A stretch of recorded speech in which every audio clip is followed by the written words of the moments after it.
I want everybody to eat. And maybe that's just me being a good ass person, but I want everybody to eat, whether you're in my life or not. You don't gotta sit at my table to eat. Everybody, welcome back to your favorite podcast ever called Just Jay. Hello. This episode is going to be a really, really important one because it talks about, it's going to be kind of different from what I normally do. But this one is going to talk about, important historical landmarks that are happening at this time while I'm, finding my way into adulthood and womanhood. And I think that the topics that I'm going to talk about today are really, really important to just shed light on them and just hear my voice and my opinion on how I feel about these things. So, first of all, let me just start this episode off. First of all, I feel like dog shit. Okay, I don't know why I keep getting sick. I don't know. So 4th of July was last week. It was what day was it? Hold on, let me look at my calendar. 4th of July was this Monday. Today is the 9th of July, which is Saturday. I'm recording this a day late because I just didn't have the energy. I didn't have the energy, okay? I've been sick since 4th of July. My cousin Khalid's birthday, who passed away, his birthday was 2 days after that on July 6th. And that's a whole different story in itself, babe.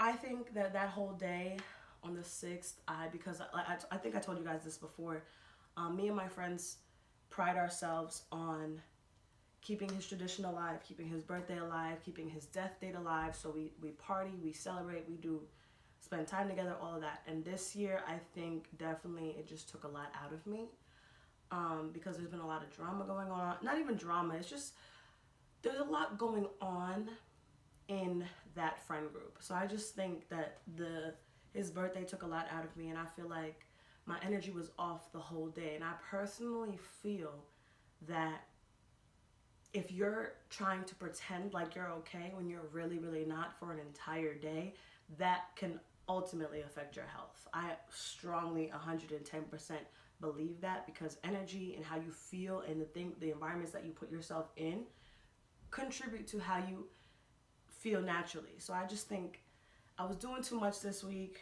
My energy wasn't as positive or as great as it could have been, and that's really probably why I feel so shitty. And it's not even like I don't feel, how do I describe it? I feel congested. I don't really have a sore throat, thank God, because I hate having a sore throat. Let me knock on some motherfucking wood. Is that even wood? Is that even wood? Child, where the wood? Ah! Ah! Where the fuck? What the fuck? Child. Oh, found it. Hold on. Wait. Okay. Had to knock on some wood because I hate getting a sore throat. That shit will piss me off. That shit will make me want to die. For real. But yeah, I don't have a sore throat. Kind of congested. Kind of really, really tired. I don't have a fever or anything, which is good. I'm just really, really tired. And I just feel burnt out. And it's just like, this is the opposite of what I wanted to be feeling at this time. So it's just like shitty. But I'm not even gonna lie. I didn't even want to come down here and record this episode. But I didn't even drop an episode yesterday, so I went on Instagram and I was like, listen, I'm going to drop this on Saturday. I'm recording it now, and I'm going to literally drop it right after I record it because I know it's going to be good, the conversation. So let's get into it, shall we? First of all, we have been going through a lot in the past 2-3 years in America in general. I don't know if you missed any of it, but we were in a pandemic for quite a long time. We were quarantining, isolating, all that shit. COVID-19 was really kicking our asses. We lost so many lives because of that shit. And now we're in a recession. And I've talked about the recession before on this podcast, and I just feel like it is a shitty time to be alive because everything is expensive. Everything is just... Getting a job right now for people that are unemployed is so hard. Finding places to live with, reasonable prices is very hard. So everything for us right now is very hard. And the fight is getting harder for women specifically. So Roe v. Wade was just overturned. This topic makes me really, really angry. So I'm gonna like just say everything that I have to say and explain myself as I go along so that you guys understand and follow me. But Roe v. Wade is a very, no, Roe v. Wade being overturned is a very serious issue for not only women, but for men as well. You know how many men are out here benefiting off of the abortions that women get? This is all of our problem. This is not just a women thing. This is 100% has to do with the men as well, because if we can't obtain abortions, you're a daddy, babe. So it's just like, this is a fight that we all, and we're definitely paying attention to the men being quiet in this time. I think right now is the time for men as a whole to stand up for us and to say, like, listen, this is not okay to be doing to our women. First of all, before we get into any of that, I think that the fact that there was a group of men, I think that men even being involved in the voting of overturning Roe v. Wade, which means Roe v. Wade was a landmark decision of the United States Supreme Court in which they ruled that the U.S. Constitution protects women's rights and liberty to choose to have an abortion. So overturning that means it no longer is a federal constitutional right to abort a baby. So states now have sole authority to determine if and when an abortion is legal. Right? Like, first of all, and I mean this in the most respectful way possible, there should have been no men on that Supreme Court making no decisions about a woman's body. What the hell? Why are men making decisions about what women can and cannot do? And first of all, that whole abortion topic is so touchy and it's so sensitive, but at the same time, there are women who have been raped. There are women who have very extremely traumatic stories behind how they ended up being pregnant. Nobody wants to live listen, respectfully, nobody wants to have a baby by someone that raped them and be forced to take care of this baby every day. That is a reminder of your pain. That is a reminder of your trauma. That is a reminder of something that you did not want. Like, what do you mean? And on top of all of that, women don't have to have a traumatic story as to why they don't want to have a baby. I should literally just be able to say, I don't want to have a baby by this man, and that be it. No means no. I don't, and on top of that, first of all, they want us to have these babies. They're being raised in broken homes, single mother households, all that stuff. And like I said, the situation with a woman that's raped, she's not going to put her full effort into being an amazing mother because this baby reminds her of her trauma. This baby reminds her of a man who took her dignity away. So no, this is going to be a bad situation for a lot of people, because that's not giving these children opportunities to be, I personally feel like abortion is one of the smartest things that could be an option for women. I feel like if a woman decides to have an abortion, she already off the bat knows, I cannot provide the life that I want to provide for this baby. I am not in the right space or in the right place, or it's just not my time to bring this baby into the world. Abortion is an extremely smart and strong move for a woman to make. That, you would think America would want to hold on to that and want to allow women to do that. You're forcing them to have these babies, growing up in broken homes, growing up. First of all, there's no baby formula on the motherfucking shelves. Have y'all heard about that one? There's no baby formula. So while I'm having these babies, what am I feeding them?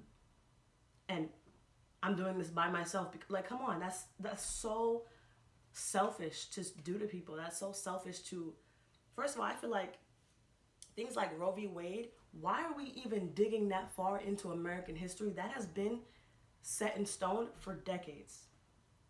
So why are we digging into American history trying to change it when there's, like, come on. And it's also like, there are businesses that like are offering travel and and to cover cost expenses for their employees who need to, travel out of state for abortions. That's crazy. That is literally crazy. And it's also crazy because the next day after the Roe v. Wade was overturned, there was a lot of girls on social media like, yo, I had an abortion planned for tomorrow, and they canceled all of the appointments. Imagine waking up like, okay, boom, I have my abortion scheduled. I'm good. I'm going to get this out of the way. I'm not going to have to deal with it. Then the next day you get a call like, oh, Roe v. Wade was overturned, so you got to keep that baby. What? First of all, that is so emotionally scarring. That is so traumatic. That is so crazy. And it's just like, there's no respect for women. And it's like, nobody wants to do anything that they're not trying to do.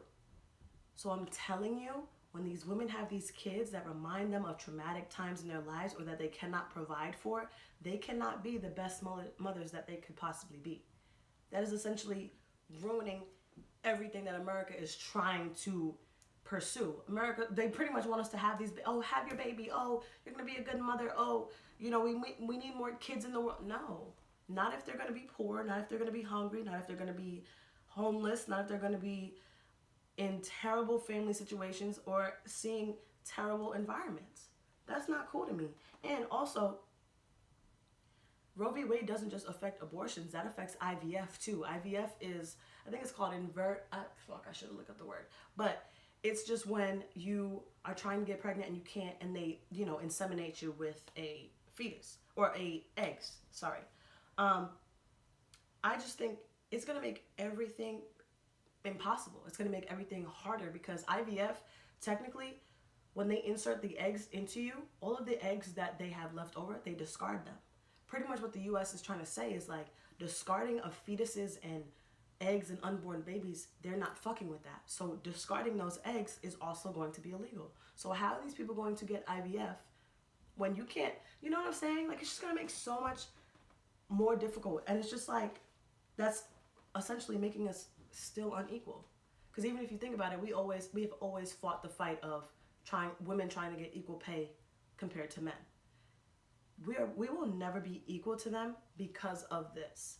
Roe v. Wade being overturned is an extremely crazy thing to say.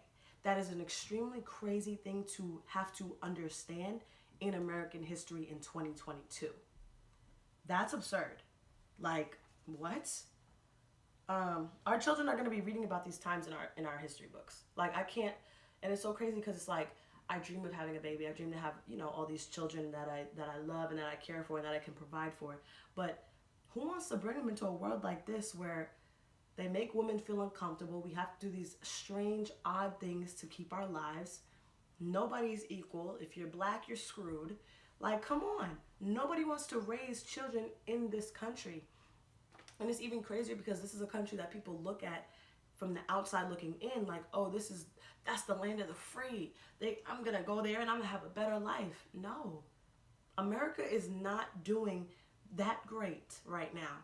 Although I did see that Biden signed something yesterday that allows, See, I haven't been on social media because I just have not been in the mood to deal with the bullshit. But basically, it was like it allows people to have access to abortion. So even though it was overturned, he's allowing people to have access to it. So that's pretty good. Our kids are going to be reading about this. They're going to read about a whole goddamn pandemic.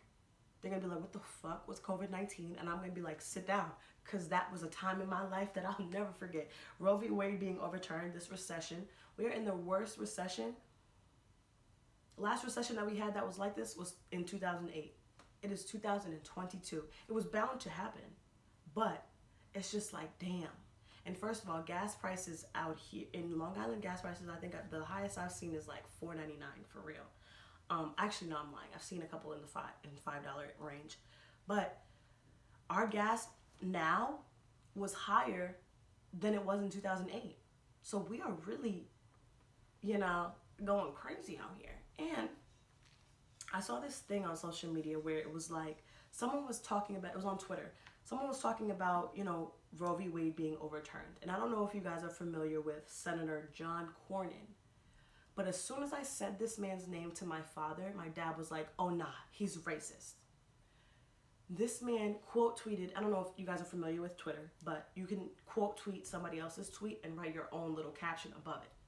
He quote tweeted someone else's tweet talking about, overturning Roe v. Wade and all that stuff. This man says, now du Plessis v. Ferguson / Board of Education. When I seen this, I was almost surprised, but not really. Now let me break down Plessy v. Ferguson slash Board of Education for you because you know this is my lane. I'm a criminal justice major. Okay, I'm getting my master's for that right now. So this is my lane. That's why I'm excited for this episode so you guys can see me in the criminal justice aspect too to see how much I really fuck with it. So let me talk to you about Plessy v. Ferguson slash Brown versus Board of Education. Plessy v. Ferguson was basically constitutionally allowed racial segregation. So when you see in the white water fountain and the black water fountain, Plessy v. Ferguson constitutionally allowed that, right? Then Brown versus Board of Education overturned Plessy v. Ferguson, making it against the law to segregate people based on their race. So this white senator, and I think he's a senator of Texas, correct me if I'm wrong, I don't know. This white senator said, basically, by him saying now do Plessy v. Ferguson slash Board of Education, he wants us to be segregated again. What?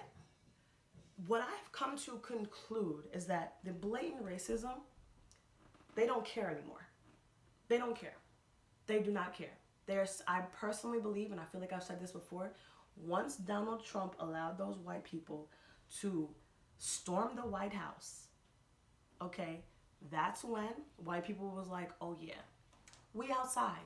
And it's unfortunate, but that's really how they think. That's really who these white people are. They don't care about blatantly being racist. They don't like us. They do not fuck with us for no real reason. And I was talking to my dad about this, and he was like, yo, these white people, okay, me and my dad had this conversation, and first of all, if y'all watch this on YouTube, if y'all listening to it on Spotify, Apple Podcasts, whatever, or just DM me, I want to have an actual conversation about this, and I'm going to go live about this after I drop it. But these white people, if you really think about it, Joe Biden has to be at least 76 years old. Donald Trump was over 72. John Cornyn is at least in his 70s. We are giving these older white men authority because, no, we're giving them authority when they want to take us back to when they were younger. Because when they were younger, 70, 80 years ago, what? White people could get away with racism.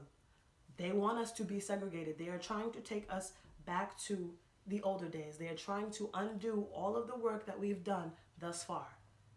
And it's just like, I personally feel like these older men in their 70s, 80s, any of that shouldn't even be in office anymore. Replace them with somebody new. We need fresh blood like me. Hello.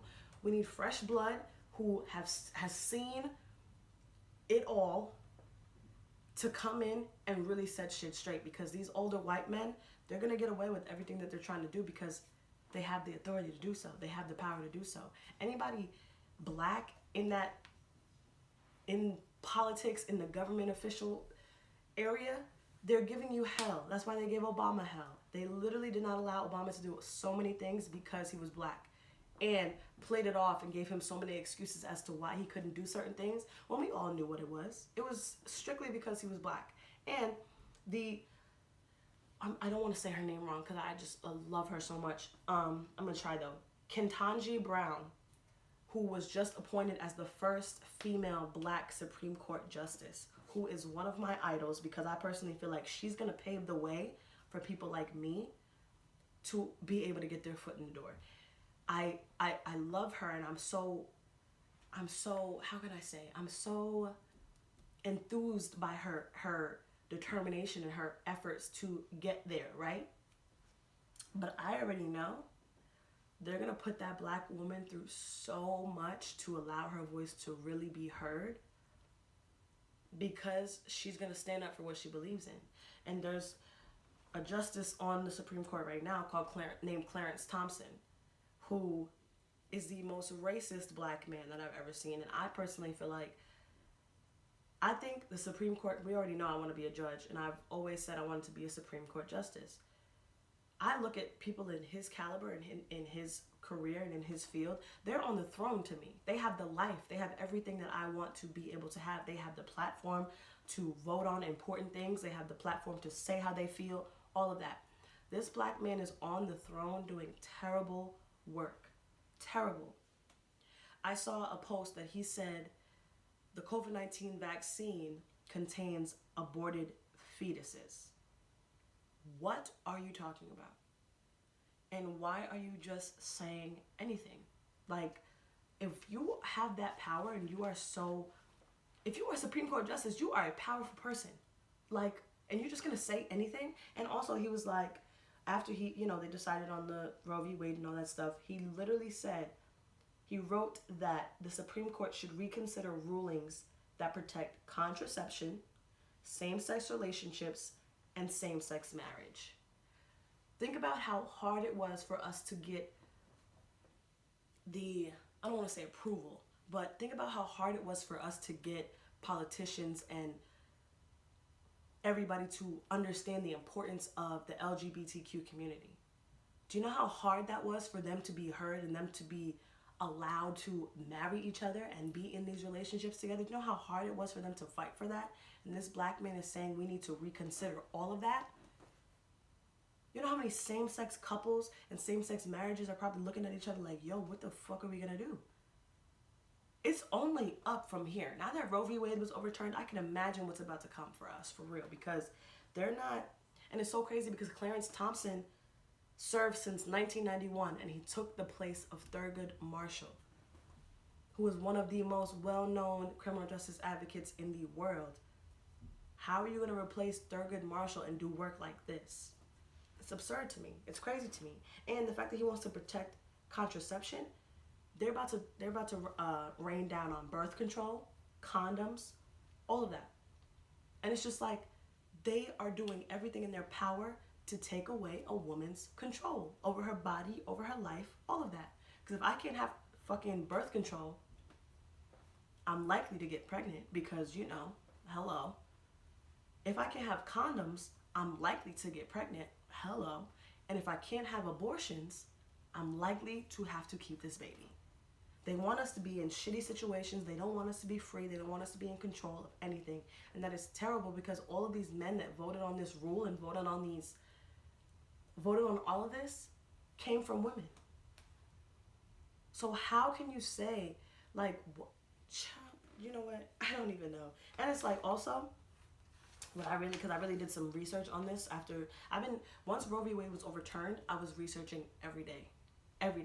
Because I was like, I need to know a lot about this because this is going to affect me, my daughter in the future, and her daughters in the future, as well as my friends, my aunts, all that. This has everything to do, and my uncles, and the men in my life. This is an us problem. So I researched it and I really realized, and I also saw on social media yesterday, someone in the White House said that Americans need to be really careful using period tracking apps. Let me say how I feel about these apps, and then I will leave this alone because I've said this a lot about it on my personal Instagram. When this whole thing happened, I had a lot to say on my personal Instagram, so I suggest you follow Just Jay and then me as well because I talk a lot on my personal Instagram too. Basically, period tracking apps, if you really think about it and break it down, and the fact that somebody from the White House said that we as Americans need to be very careful, that shows that what I feel and what I've been thinking and what I've been researching is 100% true. I used the app Flow, F-L-O, for years, since I started my period. I think that's the app that my mom uses. That's the app that she put me onto. It tracks your period, it tracks your symptoms, it tracks whatever you want it to track. And it will alert you when your next period is coming and when you're ovulating and all that stuff. Once you keep putting in your periods, it syncs to your period level, your period flow, all that. It syncs to your body and it can predict when your next period and your ovulation and all that stuff. What I realized, right, was these are American-made apps. So, realistically, say I was to get pregnant and I stop logging my period and they find out that I had an abortion illegally and I get in trouble for it, because you can get in trouble for having an abortion illegally because they fine you, I don't even know what they do, but they will punish you if they find out that you illegally had an abortion. Say they find out that I illegally had this abortion and they go into my period tracker. They're going to see that I stopped logging my period and it shows proof that I had this abortion. Please understand the magnitude of this. The period tracking apps and the loggers that we use are not confidential.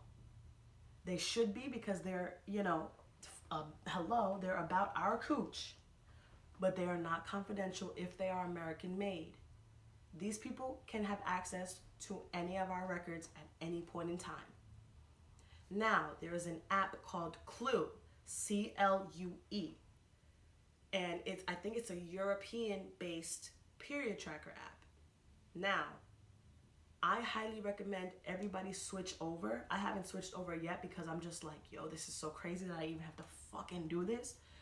Switch over to the app Clue, because that's a European-based period tracker app. So the US has no access to their records through that app because of their privacy laws. So there's a solution, but we have to go through all of this to be secret and to get our privacy and get, you know what I'm saying? Like, it's just, it's so sad that we have to do that. But truthfully, I personally feel that it's 110% necessary, because I don't want anybody to get in trouble for obtaining abortions illegally. Shit. If I have to, first of all, God forbid I become pregnant. If I don't want to have this baby by this man, I'm not going to. So no matter how I have to obtain this abortion, I'm getting it. So lock me the fuck up, but I'm getting this abortion. And no man is ever going to tell me that I can't. And I personally feel like them leaving it up to the state that you're in to determine if you're able to get an abortion is whack to me. No, fuck that. Fuck New York State. Which they also, actually, New York State said that they're not even gonna fuck with that. You can get an abortion in New York State, but any other state, I don't even know the states that aren't fucking with it, but I think actually I wrote it down. It says New Jersey is also a state that allows abortions, and they said one of the nurses that works in one of the, I don't think it's a Planned Parenthood, but I think it's like a clinic. She was like, yo, we're prepared to receive so many different out-of-state patients, and that is so sad. Because imagine the states that do allow abortion, they're going to get flooded with so many women trying to get their life back. They're going to get flooded with an influx of women that need to escape their towns or their states to go to places that allow them to get this abortion. So that's going to put more workload on the states that do allow it. And it's just also like, that could be a fucked up situation, because states could be so overwhelmed that they're like, fuck it, we're not going to allow this. Like, you know what I'm saying? It could be a fucked up situation for everybody. And on top of that, you have to travel outside of your state, outside of your home, to go get something done that you could have easily gotten done around the corner or up the street. You know what I'm saying? Like, so it's just crazy. It's really, really just crazy.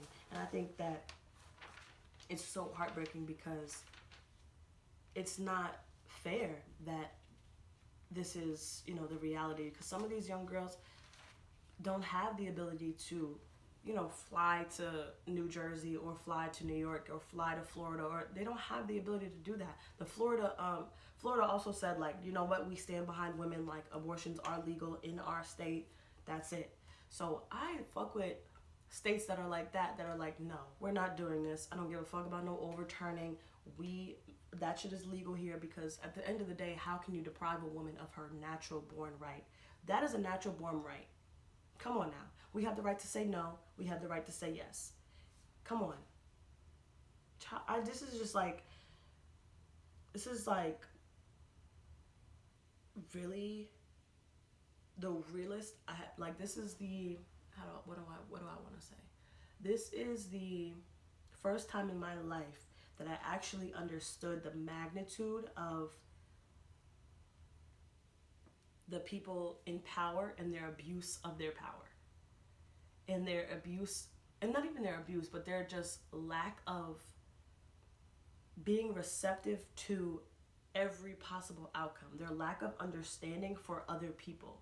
Because yes, you might be a 65-year-old man sitting on the Supreme Court. You're not having no fucking abortions. You're not getting pregnant. So it doesn't apply to you. So why are you voting on that issue that doesn't apply to you? What's the point? And if you're going to vote on an issue that doesn't apply to you, at least open your mind to understand, okay, this may not apply to me, but this could apply to my 16-year-old daughter in a couple of years. This could apply to my granddaughter. This could apply. Come on now, let's really think. I personally feel like that if you're going to be in a field like that as a Supreme Court justice or doing anything of that nature, you need to have a different type of empathy. You need to have a different type of understanding for other people's situations, because everything that you're voting on could not affect you, could have nothing to do with you. You're a man, you're not getting pregnant, you don't have to make that decision. But at the end of the day, if that's your job, it's your responsibility to be aware of how it's going to affect everybody. Because you have daughters, you have aunts, you have sisters, you have mothers who are all women. So women have the right to say and do whatever the fuck they want to say and do. That's my take on it. And I'm not doubling back, because that is what it is. I think that women have taken a lot of slack and a lot of grief and a lot of just bullshit, and this tops the cake for me. And that's just crazy. That's literally crazy. Literally the craziest thing I've ever heard. I woke up the day that they were, deciding on it, and they literally made the decision, and I was like, are you kidding? After like 51 years, we're going to go back. Why are we digging up old artifacts? Why? That's like them going back and literally looking at Plessy v. Ferguson and Board of Education. That is what? I have never in my life seen a white school and a black school. If I was to see that, I would be like, what the fuck? These are what are they called? These are landmark decisions that have been set in stone for centuries. Centuries. Why are we digging them up and causing so much pain and heartache? Like this is a painful situation for a lot of women around the world, and I'm just so sad about it. But to tie another topic into that, I also want to talk about the point of just the hypocrisy in men doing their thing and women doing their thing. I personally feel like, okay, and correct me if I'm wrong, but when a man understands that he gets bitches, right? And he's out living his life, smashing this one, whatever. And he tells his homeboys about it. He's known as the man. He's known as, oh, you got it like that. Oh, you got bitches, all that shit, right? But when a woman turns around and understands her natural born sex appeal and her ability to get niggas too, and she's out here doing her thing, she's a hoe, she's a thought, she's a slut, she's this. When reality is, she's just understanding that she gets them too. So how are you gonna? And first of all, what I notice about men and women also is that women are not going around telling you, oh yeah, I hit Tyrone, I hit David, I hit. Nah, bro, we don't. What? Why are we don't know. We gonna move in silence, and we gonna do what we want to do. Men have no problem gloating about who they hit, what they hit, when they hit it, what they did. Nah. I just personally think that double standard with men being allowed to do whatever the fuck they want to do, and then when women do it, it's a problem. I think that shit is so whack, and that shit is so 1970. Because one thing about me and my generation coming up, I know as a woman that I get niggas. I know niggas are attracted to me. And if they are, and if I decide to do whatever I want to do with them, that's my business. I'm not a hoe, I'm not a slut, none of that. None of those words describe me. And technically, I think, child, no. Men, no. No. Because it's making me mad. It's really making me mad, because men always do that. It's always a double standard, and they're always in our business. Roe v. Wade is showing that. They're always in our business. That has nothing to do with no man at all. Well, it does have to do with, it does actually, but making decisions, voting on women's body parts has nothing to do with a man. Yes, them getting the abortion may, affect you later on in life, but that has nothing to do with a man. So why is a man being allowed to call me a whore? Why is a man being allowed to dictate when I can have an abortion or not? Why isn't a man being allowed to dictate if, oh, she outside? If I'm outside, I'm outside. I don't give a fuck about what no man ever says about me, because at the end of the day, all that is a power struggle. And all that is I know I get niggas. And I'm not gonna hide that I get niggas because you feel like that makes me a hoe. That's not my problem. That has nothing to do with me. What? Realistically, these men is out here being the hoes, and I'm just out here living my life. I'm out here doing what I gotta do. So,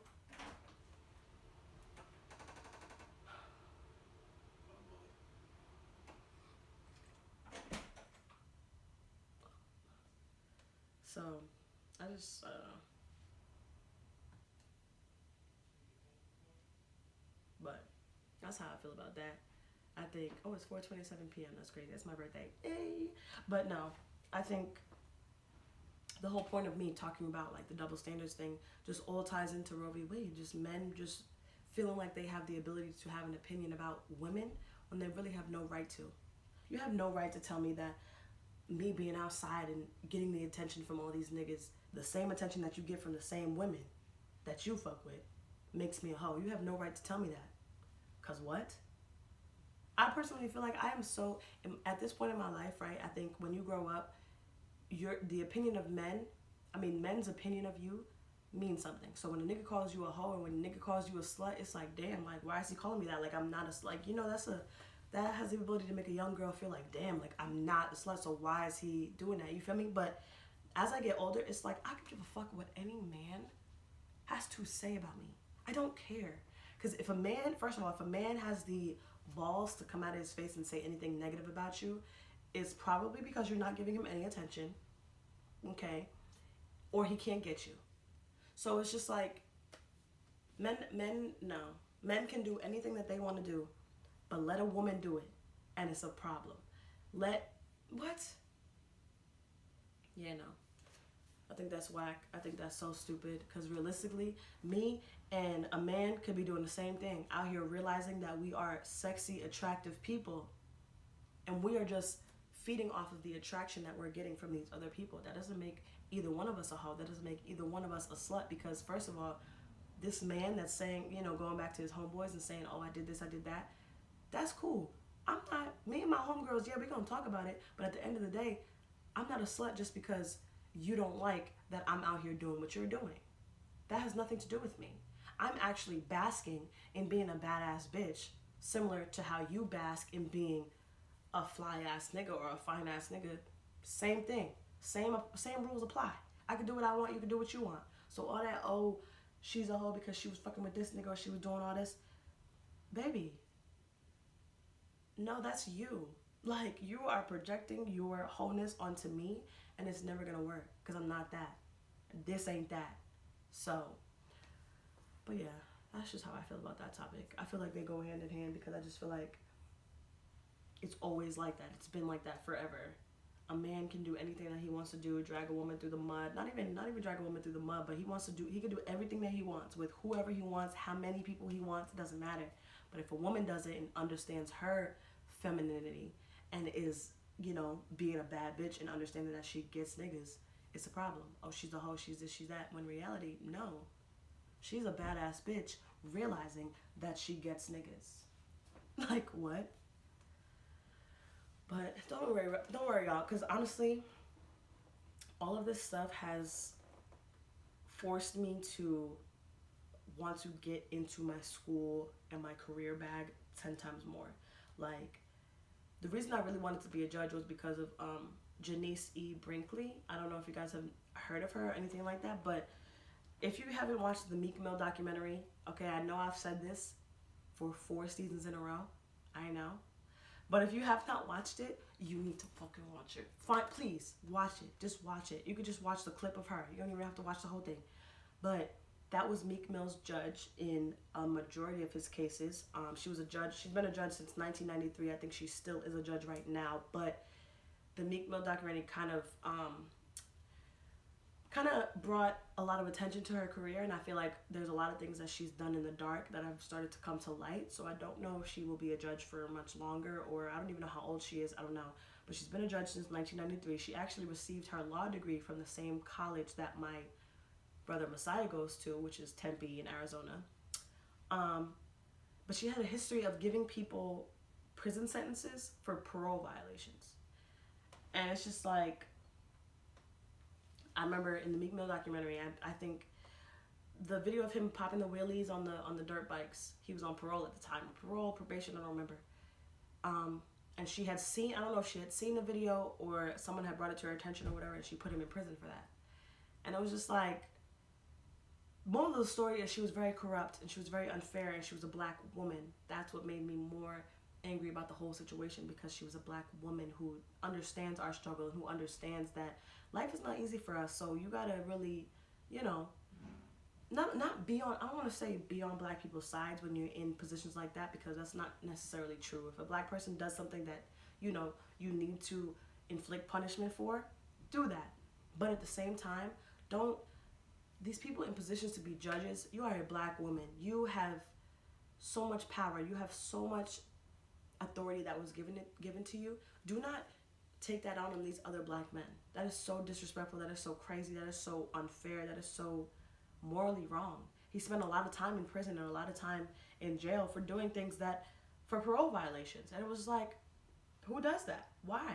Why are you putting this man in jail for these lengthy amounts of time for violations of his parole that could be, you know, handled differently? So that's my motivation to really want to be a judge. And also this Clarence Thompson character. I told my dad, I said, if I was to talk, I just want to have one conversation with him. Because I would just tell him, like, yo, you are the worst person I've ever met. Like, I would just tell him, like, yo, why did they give you this job? Thurgood Marshall would be so upset. But that's neither here nor there.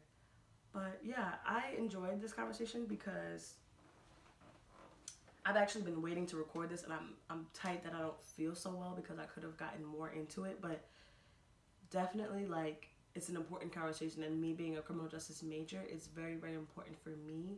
Because not only does Roe v. Wade being overturned affect me as a woman, but that's enough to, not even that's enough to, but that's like motivation for me to really want to be here in the criminal justice field and want to be someone that could be like, no, that's not right. Like, I personally feel like there's so many things that go on in criminal justice and in politics and in government and all that stuff, and nobody really stands up and says, yo, that's not right. And I want to be that person. I really, really, really do. Like, I want to be the person that people disagree with because I'm seeing things differently. Or I'm taking the time to really understand things differently. Like, if I was Clarence Thompson and I was making that decision, no, I'm not voting on that. Or I am voting on that, but I'm voting in favor of abortions being legal. Because that has nothing to do with me as a man personally, but that has everything to do with my daughters, my aunts, my mothers, you know what I'm saying? So you really got to be empathetic. You got to be understanding of so much shit if you're going to be in positions like that, or if you're going to be in careers like that. So don't worry. And I got a lot of people in my DM once I was posting about the Roe v. Wade shit, and they were like, yo, we need you up there. Like, I said, don't worry. Let me get this master's and I'm on the way. I'm on the way. Like, this is all I've ever wanted to do, and I'm going to do it. So I love y'all. I hope y'all learned something from this conversation, because I did talk a lot and I probably was all over the place, but like I said, this topic is just so broad and there's so much to talk about, but I tried to keep it as like informational and as factual as I could. And I also gave my opinion as well. But I hope you guys learned something from this conversation and this topic, because I know when they first overturned it, I had a lot of work to do, a lot of research to do, just to really understand what was going on. So I definitely hope that you guys learned something from this, because I definitely did. So I love y'all. See y'all next week. We will be back to our regularly scheduled program. I will do, next episode is going to be next Friday, not next Saturday. I was just slacking and I've been sick, so chill on me, okay? Thanks. But I love you.